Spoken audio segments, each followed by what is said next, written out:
लघुचेतसाम् उदारचरितारं तु वसुदैव कुटुम्बकम्।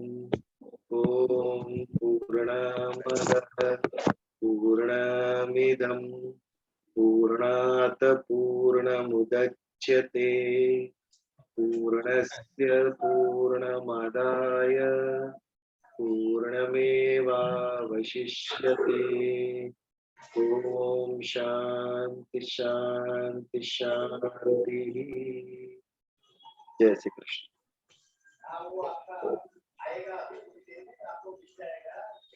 भावना बहन भजन गाएंगे आज, शुरू करो।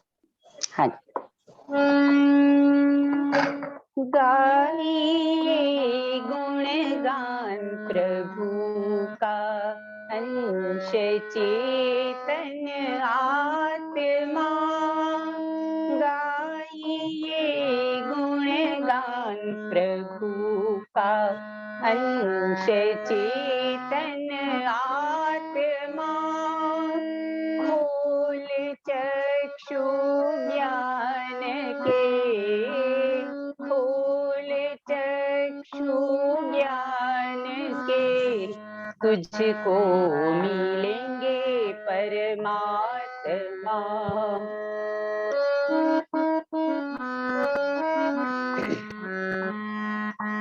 ज्ञान से ही ध्यान है, बिन ज्ञान के मुक्ति नहीं। आत्मा के द्वार तक आए बिना सीधी नहीं। हो अगर विश्वास दृढ़, पूरी करेंगे हर कामना।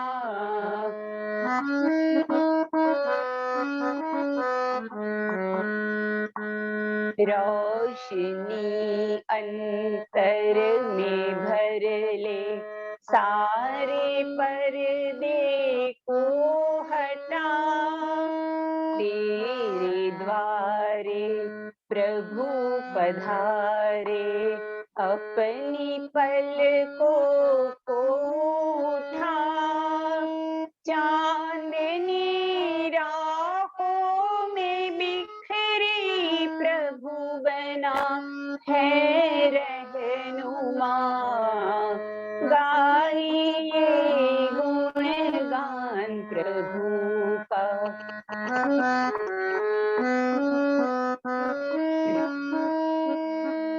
मन का नंदन वन महक जाएगा प्रभु की याद से। जिंदगी खुशहाल होगी साथी प्रभु के साथ से। प्रभु की शक्ति से बदलते ये जमीन और आसमां। गाइए गुणगान प्रभु का, अंश चेतन आत्मा। खोल चक्षु ज्ञान के, खोल चक्षु ज्ञान के, तुझको मिलेंगे परमात्मा। गाइए गुणगान प्रभु का, गाइए गुणगान प्रभु का, गाइए गुणगान प्रभु का। बहुत सुंदर भजन, और गाया भी इतना अच्छा। Very thank you. प्रकरण कर्म योग का चल रहा है। 6ठे और 7वें श्लोक पर विचार किया हम। जैसे मैंने कहा, भगवान दोनों साइड दिखाते हैं। भगवान दोनों साइड दिखाते हैं हमें। उसकी नेगेटिव साइड भी दिखाते हैं एक विषय की, और पॉजिटिव साइड भी दिखाते हैं। और फिर फाइनल कंक्लूजन देते हैं कि आप यही करना चाहिए। वैसा इस 2 श्लोक में हमने देखा। पहले नकारात्मक बाजू दिखाई कर्म करने की। कर्मेंद्रियाणि संयम्य य आस्ते मनसा स्मरन् इंद्रियार्थेन विमूढ़ात्मा मिथ्याचार स उच्यते।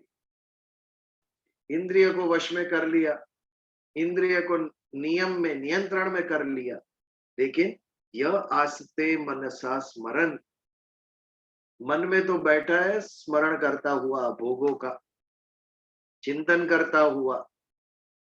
जब हम भोगों का, इच्छाओं का चिंतन भी करते हैं तो वो भी हमें बांधने वाला है, क्योंकि जैसे स्थूल देह से करने वाला कर्म बांधता है, वैसे ही सूक्ष्म देह से मन से किया हुआ कर्म चिंतन, मन से यदि कोई भोग का आनंद हम ले रहे हैं तो वो भी बांधने वाला है।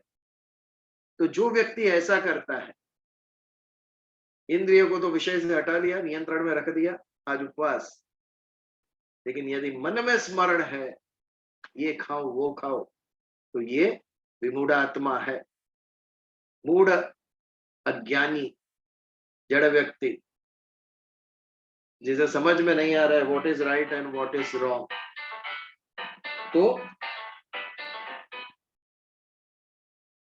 ऐसा नहीं करना चाहिए। ये नकारात्मक बाजू कर्म करने की। ये जो करता है वो मिथ्या आचरण, नॉट द राइट बिहेवियर, उसका व्यवहार ठीक नहीं, ये मिथ्या आचरण है। यदि हम समझे कि इस समय पुण्य मिलेगा, असंभव। स्थूल शरीर को तो नियंत्रण में ले लिया, लेकिन मन अभी तक काबू में नहीं है, ये भी हमें बांधने वाला है, ये भी हमारे कर्म बंधन को बांधेगा, हमें बांधेगा। ऐसा मिथ्याचार है। ये यदि नकारात्मक बाजू है, तो सकारात्मक बाजू हमें क्या करना चाहिए? 2 एक्सट्रीम बताई भगवान। 7वें श्लोक में हमने देखा, यस्तिव इंद्रियाणि मनसा नियम्य आरभते अर्जुन, जो कर्मेंद्रिय, ज्ञानेन्द्रिय और मन तीनों को नियंत्रण में लेकर, तीनों को वश में करके जब कर्म का आरंभ करते हैं, कर्म योगम असक्त स विशिष्यते। ऐसा असक्त, असक्त कौन? जिसको, जो आसक्त नहीं है वो असक्त, जिसको आसक्ति नहीं है। आसक्ति किसे कहते हैं हम? जो प्रकृति से उत्पन्न पदार्थ और व्यक्ति, इसके जो बंध गया है वो आसक्त। तो असक्त व्यक्ति जो प्रकृति से बंधा हुआ नहीं है, पदार्थ की कामना नहीं है मन के अंदर, व्यक्ति की इच्छा नहीं है, परिस्थिति की कामना नहीं है, मुझे अच्छी परिस्थिति प्राप्त हो, सुखी प्राप्त हो, दुख आए ही नहीं, ऐसा व्यक्ति असक्त, वो बंधा हुआ नहीं है, वो मुक्त है। कर्म योगम असक्त स विशिष्यते। ऐसे व्यक्ति जो इस प्रकार कर्म योग करता है, न मन में इच्छा, न इंद्रियों में इच्छा, न कर्मेंद्रियों में, न ज्ञानेन्द्रियों, सभी को वश में करके जो अपना जीवन जीता है, वो विशिष्यते, वो व्यक्ति विशिष्ट है, ये श्रेष्ठ कर्म। बट जब ये बात हम सुनते हैं कि कोई इच्छा ही नहीं होनी चाहिए, मन में भी इच्छा नहीं होनी चाहिए, हर एक व्यक्ति को ये प्रश्न होता है, हर एक सत्संग में लोगों को ये प्रश्न होता है, तो हम जिएंगे कैसे? संपूर्ण इच्छाओं के बिना, कोई भी इच्छा मन में होगी नहीं, तो वो जीवन कैसे रहेगा? जीवन में आनंद ही नहीं रहेगा, जीवन में कोई रस ही नहीं रहेगा। ऐसे जीवन का क्या अर्थ है? तो ये हमारा भ्रम दूर करने के लिए 8वें श्लोक में भगवान कहते हैं कि आपको नियत कर्म करना है। ये नियत कर्म क्या है, इसके विषय में हम सोचेंगे इस बार। 8वां श्लोक यदि आपके सामने है तो आप भी पढ़िए। नियतम कुरु कर्म त्वम कर्म ज्यायो ह्यकर्मण शरीर यात्रा च तेन प्रसिद्धयेद कर्मण। नियतम कुरु कर्म, तुझे कर्म कौन सा करना है? एक सामान्य मनुष्य, चलो सिद्ध कर्मयोगी, उसके लिए तो हो गया कि मन में भी इच्छा नहीं है, मन में भी नियंत्रण है और वो कर्म कर रहे हैं। लेकिन व्हाट अबाउट कॉमन मैन, आप और हमारे जैसे सामान्य मनुष्य के लिए? जो अभी तक जिसने सिद्धि प्राप्त नहीं की है उसके लिए क्या आदेश है? नियतम कुरु कर्म, आपके नियत कर्म करो आप। नियत कर्म क्या है कोई व्यक्ति इसकी व्याख्या करेगा? जरा सा भी किसी को अंदेशा है व्हाट इज नियत कर्म? I am asking anybody? आप बुक खुली रख के कॉपी तो नहीं कर रहे हैं ना? ऐसा कर्म जो जिसके लिए व्यक्ति सूटेबल हो, जैसे किसी का कोई स्किल सेट हो हाँ और उसको वो काम दिया गया हो।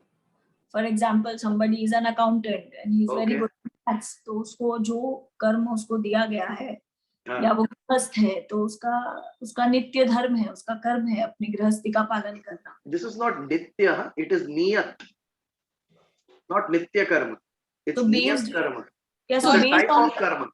based कर्म on का the एक प्रकार skill, है। हाँ जी। based on the skill of the person। आसक्ति का नो त्याग करके दूसरों के लिए कर्म करना, स्वधर्म स्वधर्म पालन।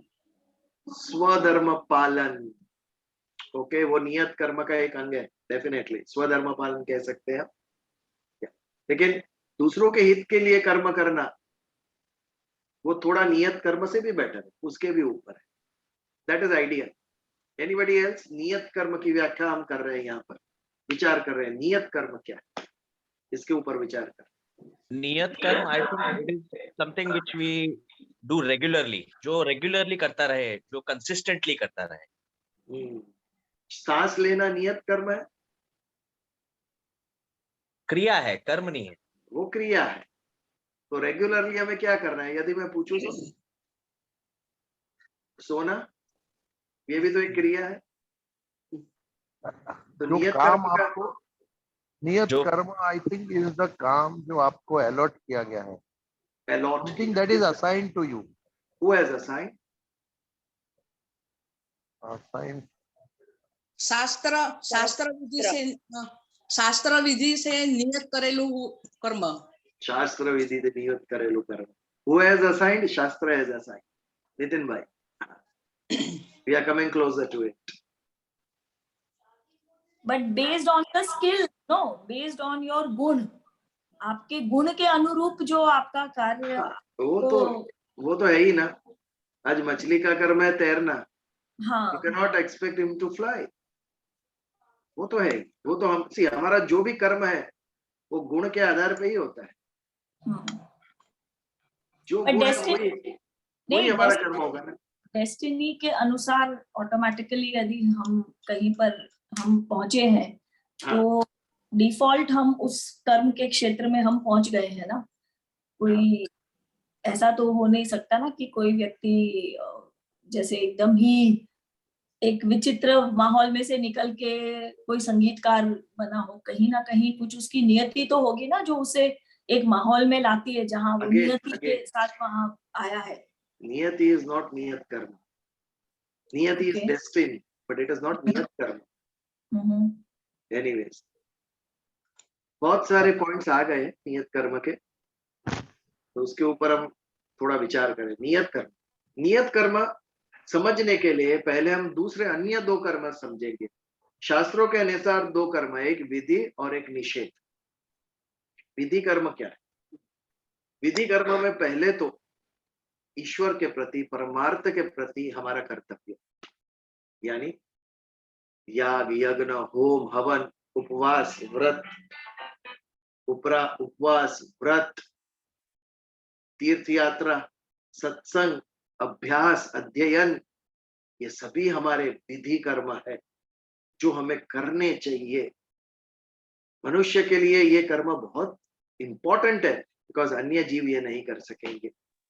ये जो करने योग्य कर्म है, शास्त्रार्थ कर्म, शास्त्र ने जिसका अप्रूवल दिया है, वो विधि कर्म। इसके विपरीत निषेध कर्म।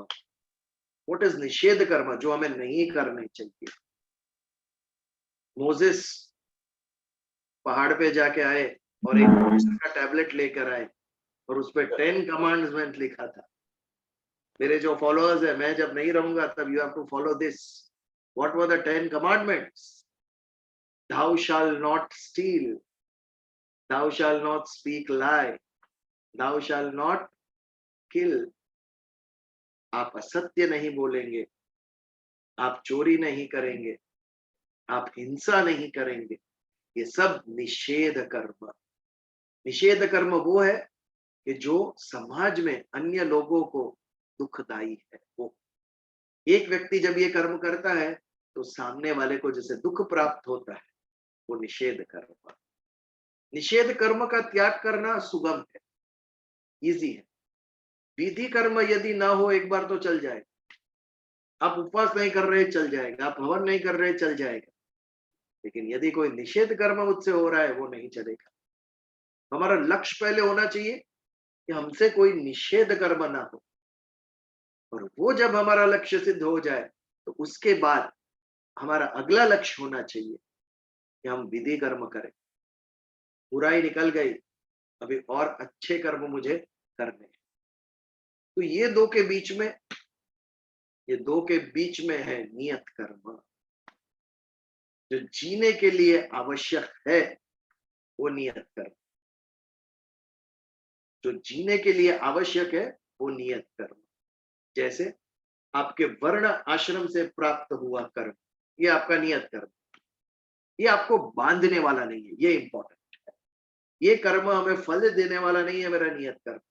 वर्ण और आश्रम, क्षत्रिय वर्ण का था अर्जुन, भगवान वही समझा रहे, तू क्षत्रिय और युद्ध करना तेरे लिए नियत कर्म। तू तेरा नियत कर्म कर रहा है, भले ही कितना ही घोर हो, तेरा नियत कर्म जब तू कर रहा है तो वो तुझे बांधने वाला नहीं है, वो तुझे पाप नहीं लगेगा, ये उसका नियत कर्म। जो उसके वर्ण और आश्रम यानी ड्यूटी, हमारे वर्ण के मुताबिक, हमारे आश्रम के मुताबिक हम जो कर्म करते हैं वो हमारा ड्यूटी है, कर्तव्य है, इसके लिए उसका बंधन हमें लगता नहीं है, उसके पीछे हमारी कोई कामना नहीं है, ये हमारी जिम्मेदारी है। एक स्वार्थ कर्म जो हम कामना से करते, इच्छा से करते हैं। दुर्योधन के लिए युद्ध स्वार्थ कर्म था, उसका स्वार्थ छुपा हुआ था, 5 गांव भी नहीं देने थे उसे पांडव को, और मन में अहंकार भरा था, इन सबको मैं मारकर विजयी होऊंगा, ये उसका स्वार्थ कर्म था। नियत कर्म क्या है?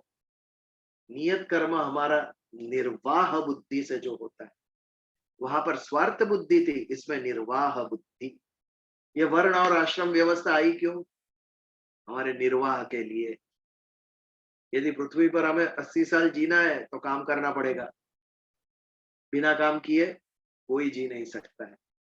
पशु पक्षी को भी चारा ढूंढने निकलना पड़ता है रोज सुबह, वो उनका कर्म। हमने हमारा पेट भरने के लिए सिस्टम बनाई, ऑफिस वर्क, और वो काम करने के लिए विशिष्ट कार्य है, उसके लिए स्कूल और कॉलेजेस है। पहले सिखाते हैं 25 साल कैसे काम करने का, इसके बाद का 25। तो एक स्वार्थ बुद्धि से किया हुआ कर्म हमें बांधने वाला है, और एक निर्वाह बुद्धि, हमें वर्ण और आश्रम से प्राप्त हुआ कर्म। कोर्ट का जज फांसी सुनाता है और जल्लाद एक्चुअल फांसी देता है गुनहगार को, लेकिन दो में से किसी को भी उसका कर्म बांधने वाला नहीं, दोनों के लिए नियत कर्म है, उनको प्राप्त हुआ कर्म है ये। तो जो वर्ण और आश्रम, इससे जो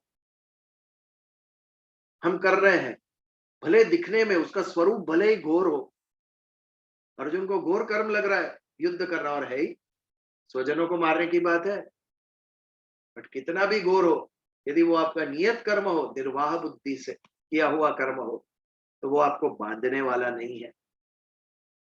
अर्जुन भी वही कर्म कर रहा है, दुर्योधन भी वही कर्म कर रहा है, लेकिन भगवान अर्जुन को कहते हैं तुझे बांधने वाला नहीं है ये कर्म, युद्ध कर। दुर्योधन को नहीं कहते ये। तो दुर्योधन, कर्म के पीछे का भाव, कर्म के पीछे का उद्देश्य, ये महत्व का है। आप कौन से साधन इस्तेमाल कर रहे हो, कौन सी क्रिया कर रहे हो, इसका महत्व नहीं है, आप उसके पीछे का उद्देश्य क्या है वो महत्व का है। आज एक सोनार ने, ज्वेलर ने ज्वेलरी की दुकान खोली, क्या उद्देश्य है उसका? लोगों को ज्वेलरी पहना के देखना और अच्छा लगता है उसे, इसके लिए उसने खोली है? जी नहीं, उसने मुनाफा कमाने के लिए खोली। At the end of the day कितने लोग क्या ले गए उसका महत्व नहीं है, मुनाफा कितना हुआ उसका महत्व है। तो वैसे ही कर्म के पीछे का हमारा उद्देश्य निश्चित करेगा, ये विधि कर्म है, निषेध कर्म है, ये नियत कर्म है। तो कहने का तात्पर्य नियत कर्म तो हमें करना ही है। नियत कर्म करने से जो निर्वाह बुद्धि से किया हुआ कर्म है वो हमें बांधने वाला नहीं। अर्जुन को युद्ध करना भी बांधने वाला नहीं। तो हमारे ये प्रश्न का समाधान हुआ। तो क्या हमें ऑफिस भी नहीं जाना चाहिए, हमें बिजनेस भी नहीं करना चाहिए, हमें अपना प्रोफेशन भी नहीं करना चाहिए? बिल्कुल करना चाहिए। आपके जीवन का निर्वाह करने के लिए अति आवश्यक है ये, और ये करने से आप बंधन में नहीं पड़ते। वर्ण आश्रम स्वभाव। एक शेर गाय का शिकार करता है, क्या पाप लगेगा उसे? शेर को गाय का शिकार कर रहा है तो? हाँ या ना? गाय को मार दिया शेर ने, पाप नहीं लगेगा? हत्या कर दी गाय की, क्यों नहीं लगेगा पाप? उसके निर्वाह के लिए उसने किया है, उसके स्वभाव से किया है। For him it is a matter of survival. जीने के लिए उसने किया है, उसके पीछे कोई घृणा नहीं थी, कोई हेट्रेड, कोई बुरा भाव नहीं था, इसको मारना ही है मुझे, ये स्वभाव है उसका। उसके सामने कितना भी घास डाल दो शेर के सामने, वो नहीं खाएगा, कितना भी भूखा होगा फिर भी। प्रकृति ने ये बनाया है, ये उसका निर्णय नहीं है, इसके पीछे उसकी बुद्धि नहीं है। स्वभावगत किया हुआ कर्म, ये भी नियत कर्म, इसका भी बंधन शेर को नहीं लगेगा, उसके स्वभाव से प्राप्त हुआ है। तो वर्ण आश्रम स्वभाव और परिस्थिति से उत्पन्न हुआ कर्म। एक तपस्वी थे साधु, जंगल में एक चौराहे पर बैठकर तपस्या कर रहे थे। उतने में एक आदमी भागता हुआ आया, हाफ रहा था, कोई भी देख के समझ जाएगा कि अपनी जान बचा कर आ रहा है। उस तपस्वी ने पूछा क्या हुआ भाई? तो उन्होंने कहा मैं एक व्यापारी हूं और इस जंगल से निकल रहा था, मेरे पास धन है, तो मेरे पीछे कुछ डाकू पड़ गए और उनसे जान बचाकर मैं भाग रहा हूं, कृपा करके आप मेरी जान बचाइए। तो तपस्वी ने कहा चुपचाप, ये बहुत बड़ा पेड़ है, पेड़ के ऊपर आप चढ़ जाओ। तो व्यापारी पेड़ के ऊपर चढ़ गया और पत्तों के बीच में छुप गया।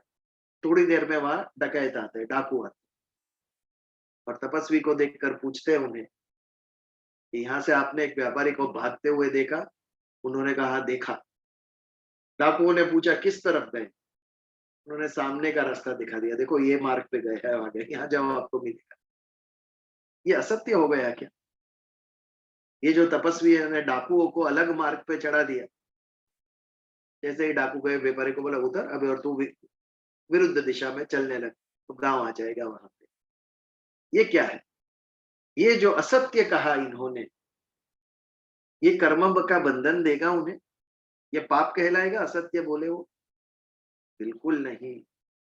नियत कर्म, उनका कर्तव्य था उनकी जान बचाने, और परिस्थिति से प्राप्त हुआ उनको। परिस्थिति ऐसी थी कि उन्हें ये करना पड़ा। इसके लिए ह्यूमन वैल्यू, ट्रुथ, सत्य बड़ा कि ह्यूमन इटसेल्फ बड़ा? ये क्वेश्चन है। ह्यूमन को बचाने के लिए ह्यूमन वैल्यू का त्याग किया उन्होंने, ये क्या हुआ? ये नियत कर्म। उन्होंने मनुष्य की जान बचाने के लिए असत्य का सहारा लिया। ये परिस्थिति से जो प्राप्त, कोई स्वार्थ बुद्धि इसके पीछे नहीं थी उनकी, ना ही उनकी निर्वाह बुद्धि थी। ये एक मनुष्य के हित के लिए उन्होंने ये कर्म किया था, तो इसका बंधन उनको नहीं लगेगा। ये सब नियत कर्म जो परिस्थिति से प्राप्त हो गया, जो स्वभाव से प्राप्त होता है, जो वर्ण और आश्रम हमारी ड्यूटी है, कर्तव्य भाव से हम करते हैं, निर्वाह बुद्धि, जीने के लिए हमें जो करना पड़ता है वो नियत कर्म। तो अर्जुन को कहते हैं भगवान नियतम कुरु कर्म। कौन से कर्म कर? नियत कर्म कर। तेरे वर्ण आश्रम से तुझे युद्ध प्राप्त हुआ है, कर युद्ध, ये तुझे बांधने वाला नहीं है। नियतम कुरु कर्म त्वम, आप नियत कर्म करो। कर्म ज्यायो यह कर्मण, बहुत इंपॉर्टेंट वर्ड है ये, कर्म ज्यायो यह कर्मण। ज्यायो यानी ग्रेट, अकर्म से कर्म इज ग्रेट, कर्म नहीं करने से कर्म करना इज ग्रेट। भले ही आपको घोर कर्म लगे, वो कर्म का त्याग नहीं करना है, उसके पीछे का उद्देश्य बदलना है, उसके पीछे का उद्देश्य भाव चेंज करना है, लेकिन कर्म का स्वरूप से त्याग नहीं करना। आज भारत में धर्म की इतनी ग्लानि क्यों हो रही है, धर्म का इतना डाउनफॉल क्यों दिख रहा है? सत्युग में जो धर्म का प्रभाव था वो आज क्यों नहीं दिख रहा है? क्योंकि हमने एक भ्रांत कल्पना मन में धारण कर ली, संन्यास यानी त्याग कर देना सब कुछ, भगवा कपड़ा पहन के बैठ जाए। संन्यास तो व्यापक होना है,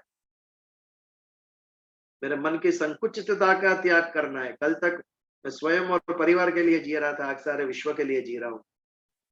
कल तक मेरे अपने के लिए कर्म कर रहा था, आज सारे मानवता के हित के लिए कर्म करूंगा, यह संन्यास। लेकिन भगवा वस्त्र धारण करके कर्म का त्याग कर दिया उन्होंने, बैठ गए मंदिर आश्रम में, गौशाला खोल दी। गौ को जरूरत है गौशाला की, लेकिन मनुष्य को भी जरूरत है मनुष्यशाला की। मनुष्यशालाएं बंद हो गई और गौशालाएं खुलने लगी। गौ की सेवा में रह गए, लेकिन इंसान को भूल गए, तो धर्म से विमुख होने लगा मनुष्य। बौद्धिक प्रगति, वैज्ञानिक, लेकिन इंटीरियर प्रोग्रेस वो पीछे रहने लगा। ऐसा मनुष्य मैं मुरझाता चला गया, मेरे अंदर की क्वालिटीज खिलनी बंद हो गई, धर्म से मैं विमुख हो गया। धर्म मनुष्यत्व को नर्चर करता है। जैसे एक बीज को हम पानी देते हैं, सॉइल देते हैं, तो वो खिल के एक पौधा बन जाता है और उसमें से एक वृक्ष बनता है।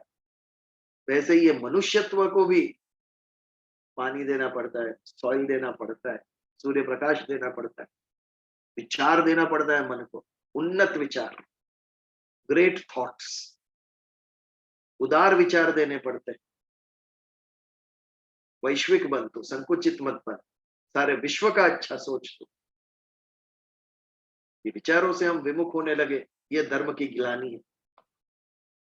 संन्यास धारण करके लोग खाली देव की उपासना में पड़ गए, और ये जो मनुष्य के अंदर ईश्वर बैठा है उसकी अवगणना होने लगी। इसके ऊपर फोकस हट गया लोगों का, और फिर हम कह रहे हैं कि कलयुग की स्थापना होगी। We are responsible for it. नियतम कुरु कर्म त्वम, कर्म ज्यायो यह कर्मण। किसी भी परिस्थिति में कर्म नहीं करने से कर्म करना बेटर है, इट्स ग्रेटर, श्रेष्ठ है। कर्म करना श्रेष्ठ है कर्म नहीं करने से। कर्म ज्यायो यह कर्मण, शरीर यात्रा पिचते न प्रसिद्धेद कर्मण। कितना सुंदर शब्द उपयोग किया यहाँ पर, शरीर यात्रा। आध्यात्मिक दृष्टि से देखें तो हमारा जीवन क्या है, हमारे शरीर की यात्रा है। कौमारम, जरा, कुमार अवस्था, युवान अवस्था, जरा, वृद्धत्व की तरफ क्रिया है, अपने आप बदलती रहती है। इसके पीछे हमारा कोई हाथ नहीं है। हम जन्मे, कब बचपन गया, कब युवानी गई, कब वृद्धत्व आ गया, हमें पता ही नहीं है। ये हमारी जीवन यात्रा, लेकिन ये यात्रा है किसकी? शरीर की यात्रा है। ये आत्मा की यात्रा तो है ही नहीं। आत्मा तो जैसे था वैसे ही है। शरीर प्राप्त हुआ, हम व्यक्त हुए, उसके पहले भी जो आत्मा था उसके बाद भी वो आत्मा रहेगा। अंदर से हम नहीं बदलते। जब हम अकेले बैठ के अपने आप से बात कर रहे हैं, निर्णय लेते हैं, चलो आज ये करते हैं, ये कौन बोलता है अंदर से? You observe. आईने के सामने बैठ के आप निर्णय लो कुछ, यू टॉक टू योरसेल्फ। अंदर से कोई बोल रहा है, कौन है ये? तो अंदर से बात हो रही है अपने आप से। शरीर एक दृश्य बन जाता है और अंदर एक दृष्टा है जो कभी नहीं बदलता। अंदर का जो मैं है, हम स्कूल में थे तभी भी वैसा था, कॉलेज में भी वैसा, आज भी वैसा ही है। कैसे कितनी भी उम्र हो गई, बाहर से भले ही प्रकृति बदल रही है, आकार बदल रहा है, लेकिन अंदर जो दृष्टा बैठा है वो वैसा का वैसा है, उसमें कोई चेंज नहीं है। इसके लिए ये जो जीवन है, जन्म से लेकर मृत्यु तक, वो हमारे शरीर की यात्रा है। शरीर यात्रा कर रहा है, शरीर इज चेंजिंग, शरीर सुख और दुख भोग रहा है, आत्मा इससे अलिप्त है, कुछ भी नहीं भोगता। तो शरीर यात्रा च पीतेन प्रसिद्धेद कर्मण, सिद्ध नहीं होगी शरीर यात्रा। ये जीवन तू जी ही नहीं सकेगा यदि कर्म नहीं करेगा। तो शरीर यात्रा सिद्ध होनी यानी हमारा जीवन सफल होना। हमारा जीवन सफल नहीं होगा यदि हम कर्म नहीं करेंगे। तो शरीर यात्रा पीचते न प्रसिद्धेद अकर्मण, कर्म नहीं करने से ये जीवन भी हमारा सफल नहीं होगा। जीवन को सफल करने के लिए, सिद्धि प्राप्त करने के लिए, सुखी होने के लिए कर्म करना आवश्यक है। उसके बिना संभव ही नहीं कि हम शांति प्राप्त कर सके, हम सुख प्राप्त कर सके। शारीरिक, मानसिक, आध्यात्मिक सभी के लिए कर्म करना आवश्यक है। कि हमारा जो सत्संग है वो भी एक कर्म है, आध्यात्मिक कर्म है। हमारे आत्मा की शुद्धि के लिए, उन्नति के लिए, मन की शांति के लिए, बुद्धि को खिलाता है ये, बुद्धि को और तेज करता है, हमारी सोचने, हमको विचार प्रदान करता है। पेट को भूख लगे तो हम खाना देते हैं, वैसे ही हमारी बुद्धि को भी भूख लगती है, उसे विचार देने पड़ते हैं। हमारे मन को भूख लगती है तो उसे अच्छे डिजायर्स, अच्छी इच्छाएं देनी पड़ती है। मन का दमन नहीं करना है, लेकिन उसकी इच्छा का प्रकार बदल देना। उन्नत इच्छाएं होनी चाहिए हमारे अंदर, वैश्विक हित की इच्छाएं होनी चाहिए, परमार्थिक इच्छाएं होनी चाहिए। ये मन का ऊर्ध्वगमन है। हम मन का दमन कर दे, दमन नहीं, ऊर्ध्वगमन कर। अच्छे विचारों से भर दो मन और बुद्धि को, और फिर देखो हमारा जीवन अपने आप बदलने लगता है। लेकिन ये अच्छे विचार आएंगे कैसे? नियमित सत्संग। सत्संग को नियमित करने को क्यों कहा है?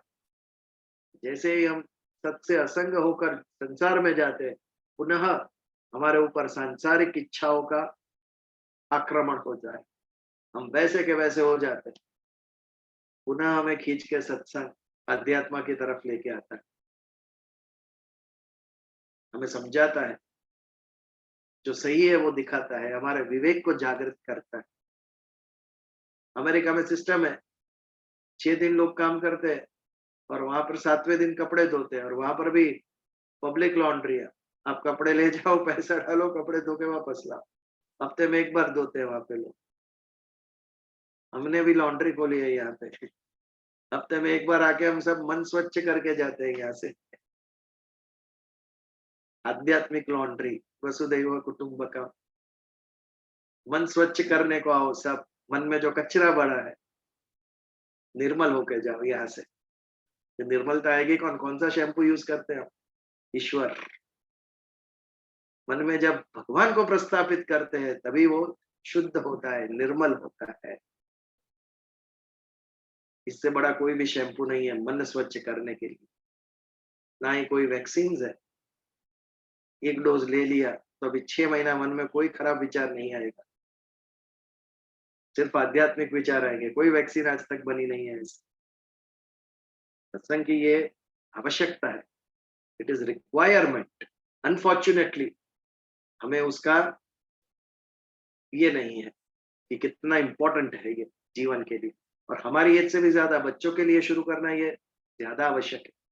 जब उनके फॉर्मेटिव ईयर्स है, वे ऑफ थिंकिंग डेवलप होता है उनका, स्पेशली इन टीनेज, जब वो अपने विचार खुद करने लगते हैं, they start perceiving the world, विश्व को समझने, अपने आप समझने की शुरुआत होती है। These are the formative years. और वो जो बाह्य तत्व का उनके मन पर असर पड़ेगा, it will have a lasting impression. तो ऐसे ऐसी वय में, ऐसे उम्र में उनके ऊपर धार्मिक विचार आने चाहिए, आध्यात्मिक विचारों का प्रभाव होना चाहिए, जो उनका कैरेक्टर बिल्ड करेगा, उसका वे ऑफ थिंकिंग, सोचने की उसकी एक सिस्टम क्रिएट करेगा। ऐसे नहीं, ऐसे, this is the right way, उनके मन के ऊपर प्रभाव पड़े, ऐसे सत्संग की आवश्यकता है। तो शरीर यात्रा अच्छा जीने के लिए, सुखी होने के लिए, उसके लिए भी, वो भी कब सिद्ध होगा? जब हम कर्म करेंगे। तो कर्म के त्याग करने से कोई भी सुखी नहीं हुआ है, बट कर्म करना कौन सा है? नियत कर्म। यदि आप विधि कर्म ना कर सके ना सही, नियत कर्म करें, वो भी आपको बांधने वाले नहीं। और निषेध कर्म का त्याग करें, ये सबसे आवश्यक है, क्योंकि निषेध कर्म अन्य को दुखी करेंगे, आपके निषेध कर्म अन्य को दुखी करेंगे। तो इसका तो त्याग डेफिनेटली होना चाहिए। तो 8वें श्लोक का समापन करते हैं यहाँ पर, नियतम कुरु कर्म त्वम, नियत कर्म आपको करने चाहिए अर्जुन। कर्म जायो यह कर्मण, ये बहुत महत्व है इसका। कर्म नहीं करने से कर्म करना आवश्यक है, इट इज ग्रेटर, ज्यादा इंपॉर्टेंट। शरीर यात्रा पिचते, आपकी जो शरीर यात्रा, आपका जो जीवन है, न प्रसिद्धे अकर्मण, ये भी सिद्ध नहीं होगा, आपका जीवन भी सुखी नहीं होगा जब आप अकर्मण करेंगे, तो कर्म नहीं करेंगे। शरीर यात्रा का सिद्ध होना, व्हाट इज सिद्ध? हमने कई बार ये शब्द सुना है, सिद्धि। व्हाट इज सिद्धि? ये अगर ये मैं पूछूं तो व्हाट इज सिद्धि? ये कार्य सिद्ध हुआ, ये कार्य, इसमें सिद्धि प्राप्त हुई, यहां पर भी ये शब्द आया है।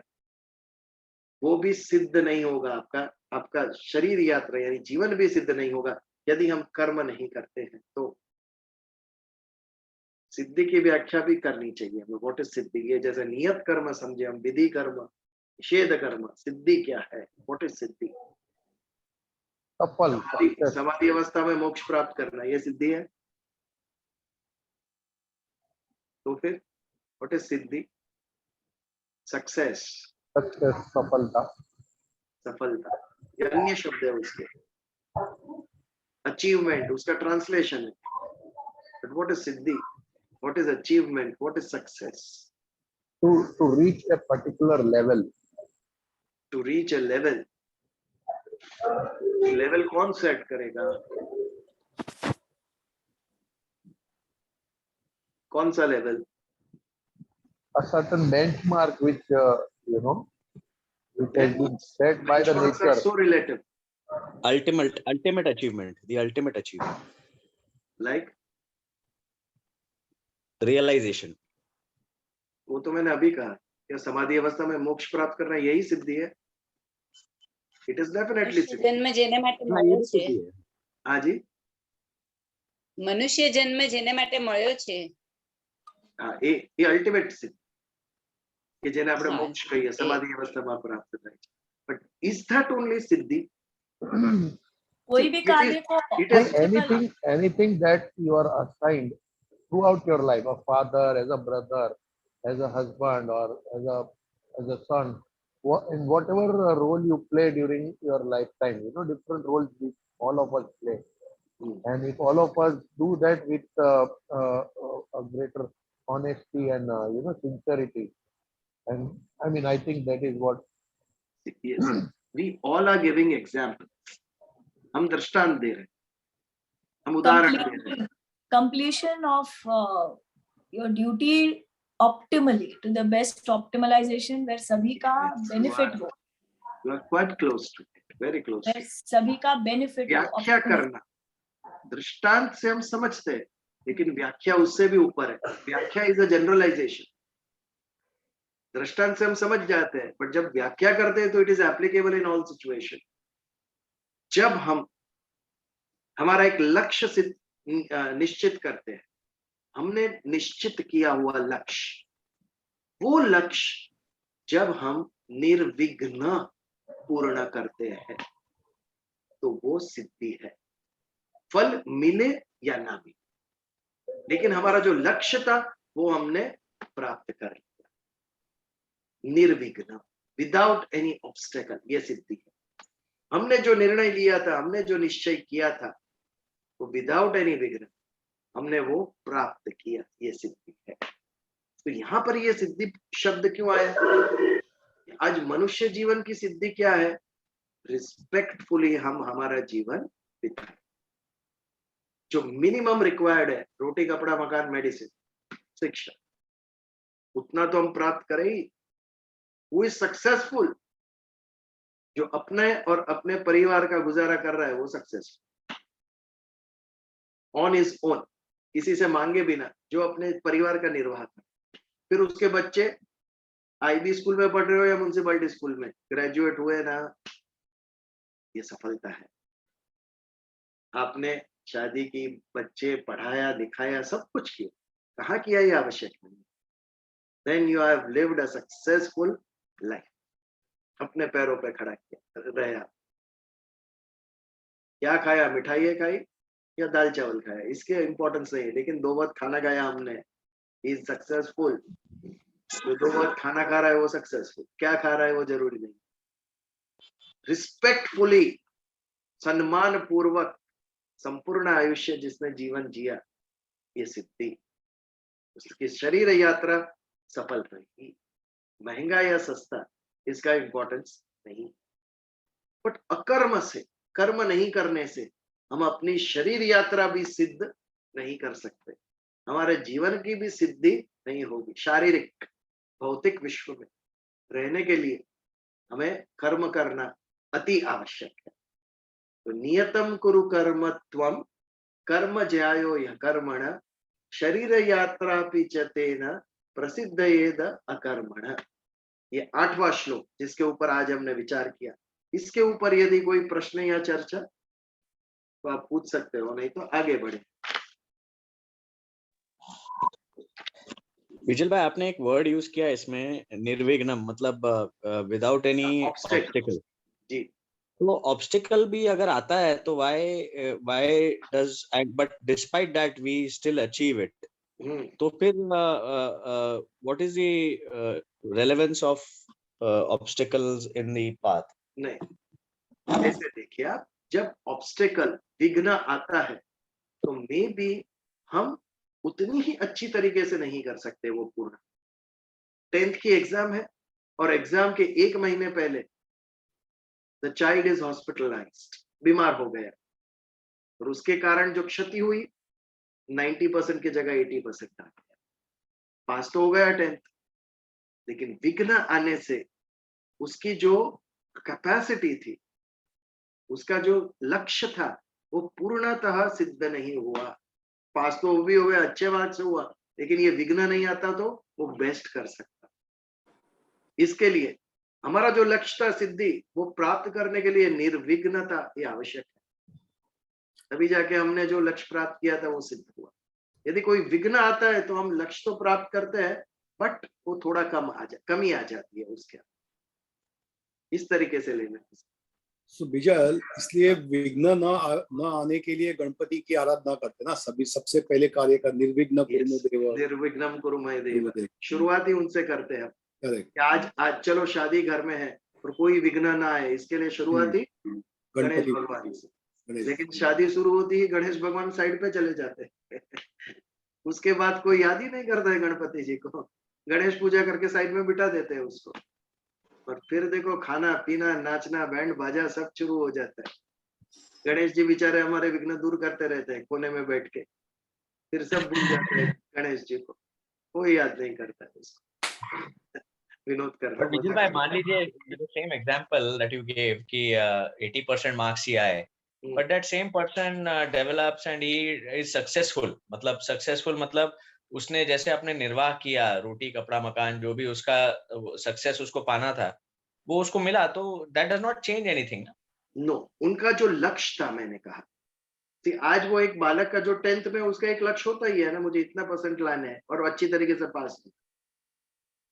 ये लक्ष्य की सिद्धि में विघ्न आ गया, ये बात, वो निर्विघ्न पूर्ण होना चाहिए, क्योंकि ये जो लक्ष्य की सिद्धि थी, एक अचीवेबल गोल होता है, जो टाइम बाउंड होता है, शॉर्ट टर्म, 10th पास करनी है अच्छे मार्क्स से, ये शॉर्ट टर्म गोल है, ये हो गया, बाद में 10th पास हो गए अच्छे मार्क, उसके बाद हायर गोल सेट करो जीवन में।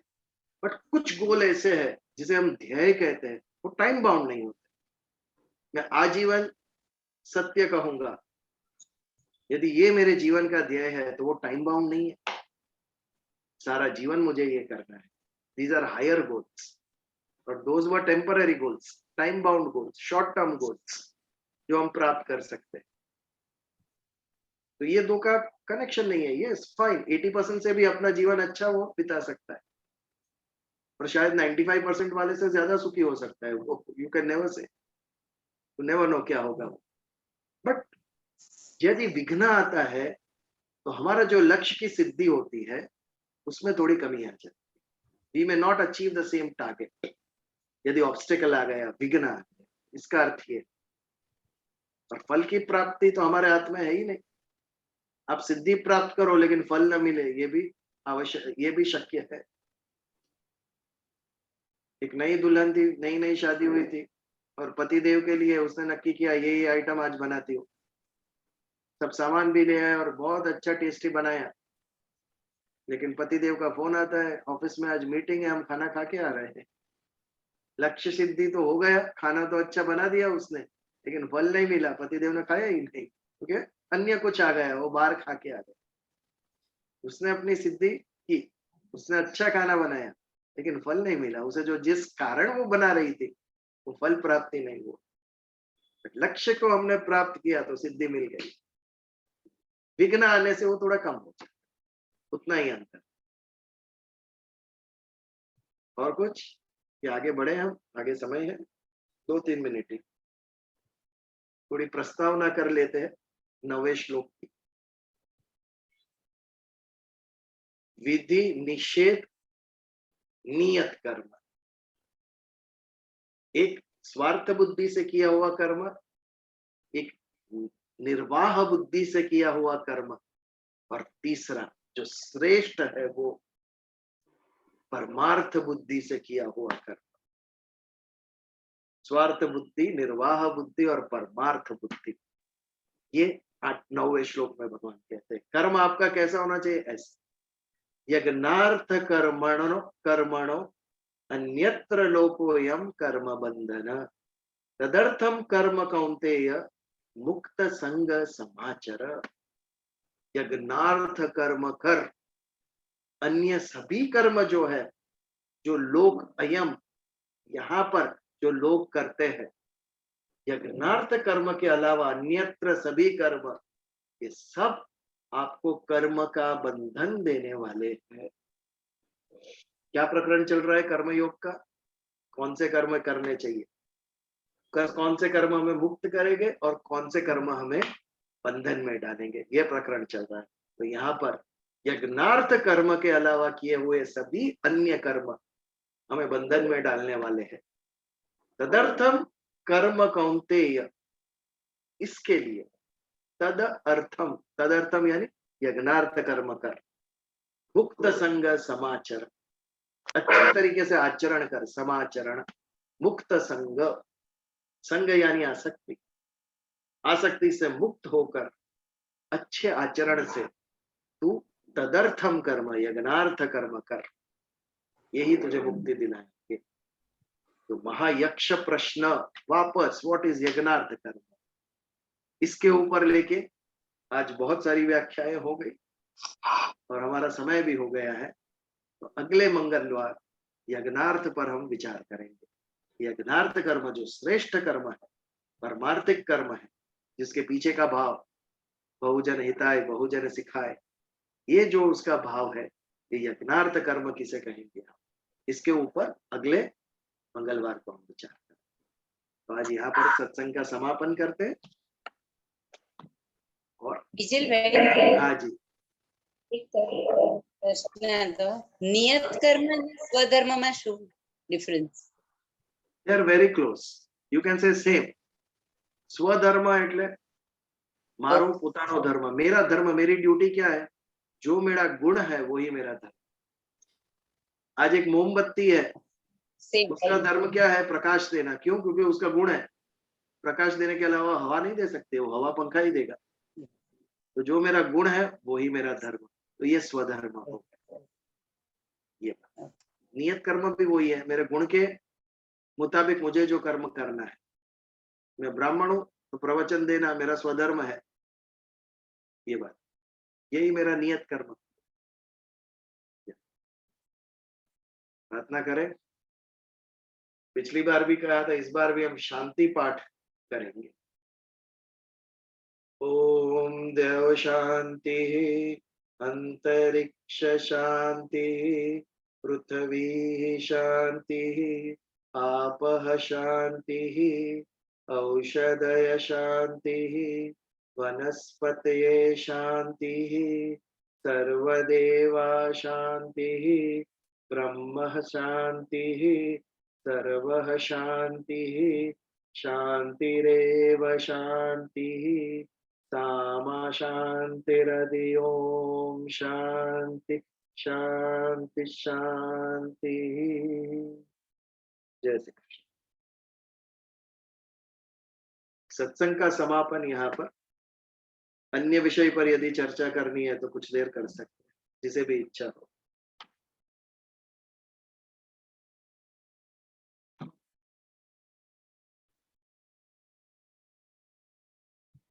जय श्री कृष्ण। या जय श्री कृष्ण।